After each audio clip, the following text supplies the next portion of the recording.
Welcome to the Win Anyway podcast. This is your host, Rich Hopkins, the Win Anyway guy. Today, I want to ask you this question.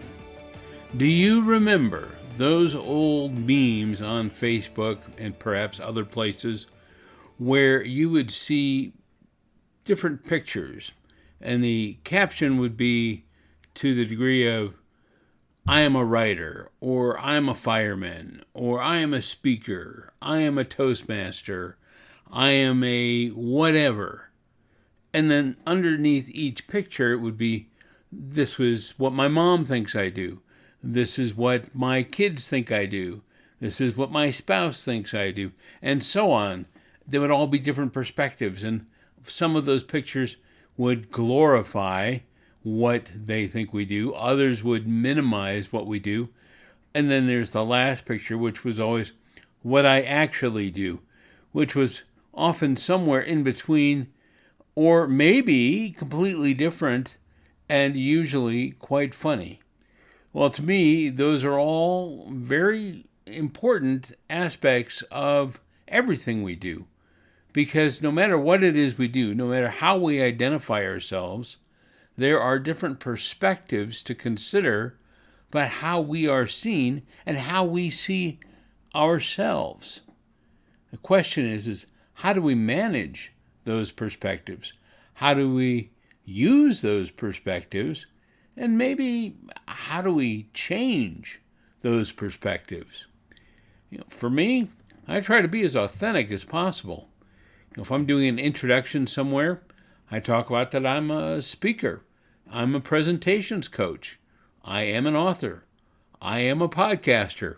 Even if I don't podcast all that often, I am a blogger. Although I haven't blogged regularly in years, I do have a blog that was fairly regular for over a decade. And still occasionally I'll post. I post on social media all the time. I do little videos so people know me from that. I talk about keynote speaking. I talk about being a TEDx speaker. Yeah, that's a big one. People look and go, oh, TED, you're a TED speaker. No, I'm a TEDx speaker. Oh, well, it's all the same. Well, no, it's not, but that's okay. I don't correct them beyond that. I just make sure they know it's TEDx. It is a brand. And if they have more questions, well, I'll answer them about what the difference is between speaking at a TED event and speaking at a TEDx event.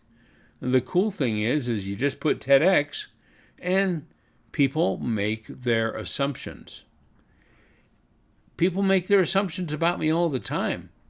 I don't put out there on social media that I am incredibly wealthy, that I am speaking every week somewhere exotic, that I am driving an amazing car or take private jets everywhere. I just tell people I speak. I may say I'm speaking tonight. Usually I'll say I'm speaking tonight at a Toastmasters meeting if that's what I'm doing, or at a Rotary Club, or at an association if that happens to be happening.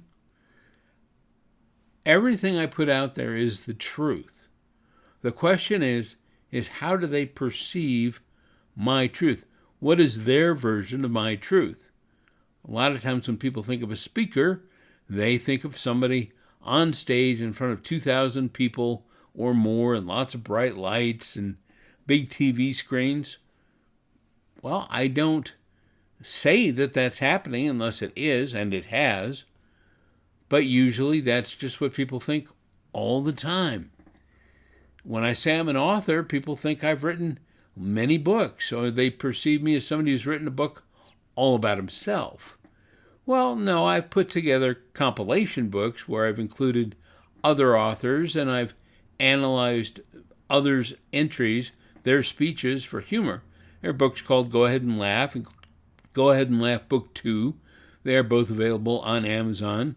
My first book was Win, Place, and Show that had a bunch of championship speeches from the World Championship of Public Speaking in 2006, and those are analyzed and discussed.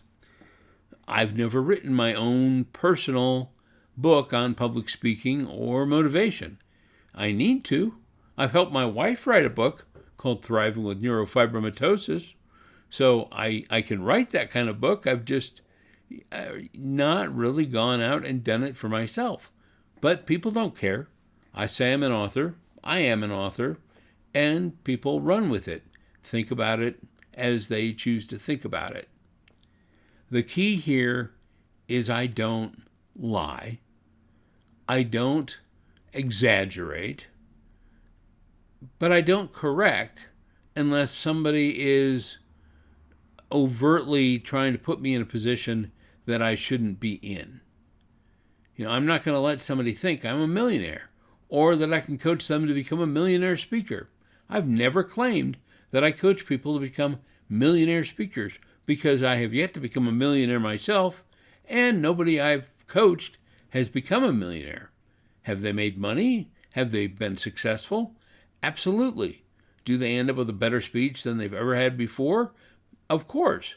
Do they learn more about delivery? Have they figured out a marketing strategy from working with me? Absolutely. That's what I promise. When I get a speaker who makes $1 million, or if I make $1 million myself, I'll say so. And I'll put it out there in my marketing. But it really isn't all about the money. It should be all about the quality. And that is what I focus on. That and being all about the work. Because no matter how good you are, if you aren't willing to do the work as a speaker, it's not going to happen for you. I hate to tell you that. So that's what I encourage you to do, is go out there and be authentic and don't worry about how other people are thinking about it. I've talked all about how people see certain things in a higher state than they may actually be in reality. But you've also got people who will look down on you and think that you're not doing as well as you actually are doing. Well, who cares? They aren't your market. They aren't the people that are going to hire you.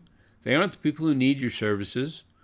And they aren't the people that, even if they could hire you and do need your services, you probably don't want to work for them because of the attitude they have in the first place.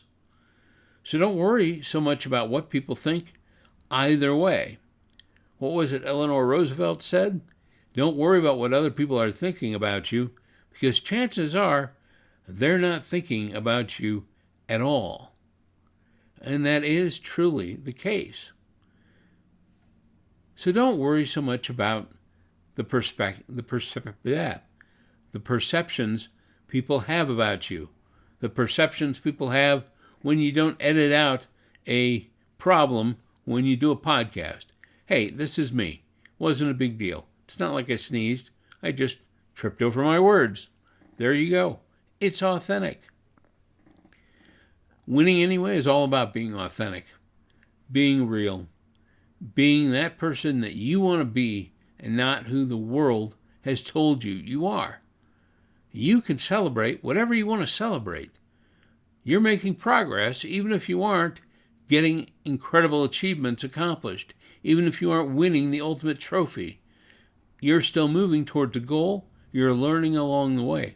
At least I hope you are. You need to stop and recognize that. Celebrate it. Then you can move forward again. Figure out what new strategy are you going to take as you go after that goal again. But when it comes to other people's perspectives on your journey, don't worry about it so much. Just go out there, be you, be authentic, and let them think whatever they want to think or whatever they aren't thinking anyway. Thank you very much for listening today. This has been the Win Anyway podcast.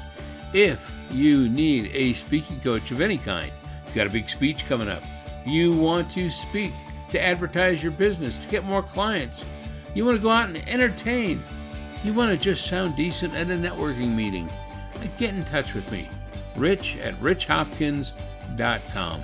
Just email me, let's talk, we'll have a Zoom conversation absolutely free and figure out how I might be able to help you move forward in your speaking life. And who knows how you'll be pictured the next time you get in front of an audience. Go out there and make it a great Win Anyway day.